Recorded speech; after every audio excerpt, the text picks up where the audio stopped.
Hello दोस्तों, नमस्कार। मैं अजीत कुमार तिवारी हनुमान बैच में आज हम सीखेंगे औपचारिकतर अथवा निरौपचारिक शिक्षा के उद्देश्य और प्रमुख विशेषताएं। चलिए स्टार्ट करते हैं। डिग्री जरूरी है क्या, या असली शिक्षा वो है जो जिंदगी बदल दे? आज समझेंगे बीच वाली शिक्षा की ताकत। चलिए परिभाषा।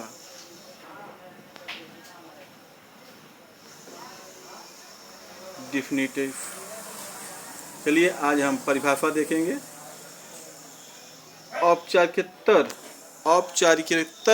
और नॉन फॉर्मल को शिक्षा बीच वाली शिक्षा कहते हैं। क्या कहते हैं? औपचारिकतर यानी नॉन फॉर्मल शिक्षा को बीच वाली शिक्षा कहते हैं। यह ना तो पूरी तरह फॉर्मल होती है और ना ही पूरी तरह इनफॉर्मल। यह संगठित भी होती है और लचीली भी। इसका उद्देश्य शिक्षा को अधिक से अधिक लोगों तक पहुंचाना। उदाहरण के रूप में एग्जाम्पल, पहला है दूरस्थ शिक्षा, डिस्टेंस एजुकेशन। ठीक है। दूसरा है मुक्त विश्वविद्यालय, ओपन यूनिवर्सिटी। तीसरा है यूट्यूब क्लास, ऑनलाइन कोर्सेस। चौथा है प्रौढ़ शिक्षा, अडल्ट एजुकेशन।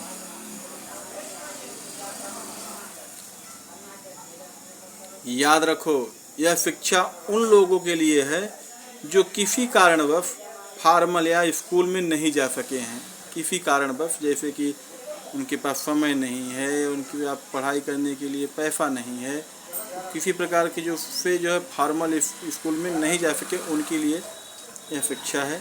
चलिए आगे देखते हैं। औपचारिकतर शिक्षा के उद्देश्य। पहला है दूसरी चांस देना। जो बच्चे किसी कारणवश स्कूल छोड़ दिए, उन्हें फिर से सीखने का मौका देना।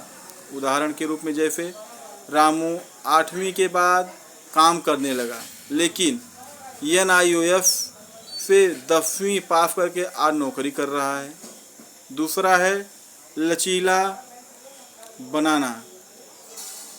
समय, स्थान और उम्र की इसमें कोई सीमा नहीं होती। जहाँ मन चाहे जब मन चाहे पढ़ सकते हैं। इसके लिए कोई स्थान की आवश्यकता नहीं है, किसी उम्र की आवश्यकता नहीं है। ठीक है। उदाहरण के लिए जैसे सीता घर का काम करके रात में पढ़ती है, ऑनलाइन क्लास में से BA कर रही है। ठीक है। तीसरा है व्यवहारिक बनाना, माने रोजगार परक बनाना। जीवन और रोजगार से जुड़ी शिक्षा। उदाहरण, किसी ने ITI या कंप्यूटर कोर्स किया और तुरंत नौकरी मिल गई। चौथा है कम खर्च। यह शिक्षा बहुत सस्ती या बिल्कुल मुफ्त मिलती है। उदाहरण में इग्नू की फीस बहुत कम है और कई कोर्स मुफ्त में भी होते हैं। पांचवा है जन जन तक शिक्षा। हर व्यक्ति तक शिक्षा पहुंचाना, चाहे वह गांव हो या शहर हो। NIP 2000 भी कहता है कि समावेशी और समान गुणवत्ता वाली शिक्षा सबके लिए होना चाहिए। चलिए आगे बढ़ते हैं। आइए, इसके बाद है औपचारिकतर शिक्षा के प्रमुख विशेषताएं। ये विशेषताएं क्या हैं? समय स्थान से मुक्त। कहने का मतलब है कि जब चाहो, जहाँ चाहो, जैसे चाहो पढ़ो। इसके लिए कोई बाउंडेशन नहीं है। उदाहरण के लिए ऑनलाइन क्लास, घर बैठकर पढ़ना। इसमें लचीलापन होता है। अपनी सुविधा के अनुसार गति और समय चुनो। उदाहरण के लिए काम के साथ साथ पढ़ाई संभव, जीवन केंद्रित पाठ्यक्रम, किताबों से ज़्यादा जीवन से जुड़ी शिक्षा, उदाहरण में जैसे सिलाई, कंप्यूटर, खेती, बिजनेस कोर्स, ये सब। शिक्षक मार्गदर्शक है, शिक्षक मार्गदर्शक है। शिक्षक कंट्रोल नहीं करता, बस गाइड करता है। उदाहरण के में मैटर समझाता है, इसमें मेंटर लिखा हुआ है कि मेंटर नहीं है, वो मैटर है। मैटर समझाता है, निर्णय आपको लेना है, आप लेते हैं। 5वां है कम खर्चीली, बहुत कम फीस या मुफ्त शिक्षा इसमें होता है। उदाहरण जैसे NIOF हुआ और इग्नू हुआ, ये सस्ते कोर्स देते हैं।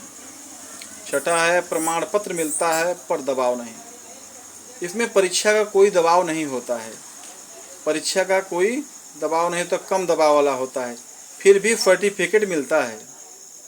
उदाहरण में इग्नू और NIOF सर्टिफिकेट। 7वां है जनतांत्रिक, सभी के लिए समान अवसर, कोई भेदभाव नहीं।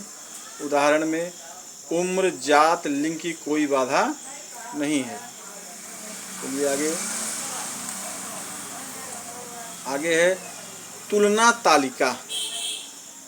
क्या है? कंपैरिजन टेबल,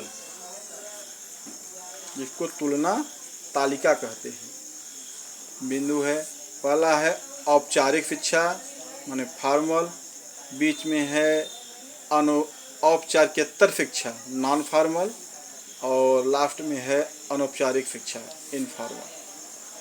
संरचना, इसकी संरचना कैसे हुई है? औपचारिक शिक्षा की संरचना हुई है, यह संगठित और निर्धारित। औपचारिकेतर शिक्षा में क्या होता है? यह संगठित लेकिन लचीली। और अनौपचारिक शिक्षा में क्या होता है? इसका संरचना यह असंगठित है। ठीक है, इसका उद्देश्य क्या होता है? औपचारिक शिक्षा का उद्देश्य डिग्री लेना, और औपचारिकेतर शिक्षा का उद्देश्य क्या है? सीखने का अवसर देना। और अनौपचारिक शिक्षा का उद्देश्य क्या है? जीवन अनुभव से सीखना। समय स्थान, औपचारिक शिक्षा का समय स्थान निश्चित होता है।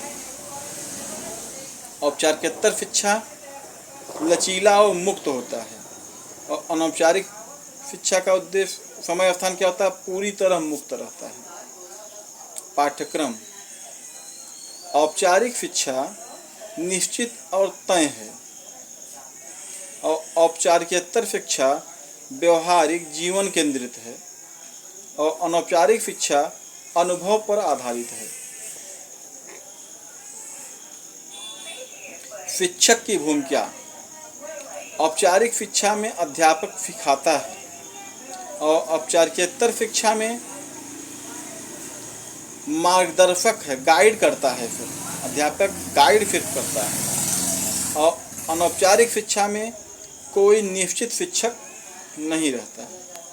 मूल्यांकन, औपचारिक शिक्षा परीक्षा पर आधारित रहता है, और औपचारिकेतर शिक्षा यह लचीलापन मूल्यांकन होता है, और अनौपचारिक शिक्षा में कोई परीक्षा नहीं होता है। उदाहरण में स्कूल, कॉलेज, यूनिवर्सिटी ये औपचारिक शिक्षा है। IGNOU, NIOF, ITI, online course ये औपचारिकेतर शिक्षा है, और अनौपचारिक शिक्षा माता पिता अनुभव, यूट्यूब देखकर सीखना, ये अनौपचारिक शिक्षा है।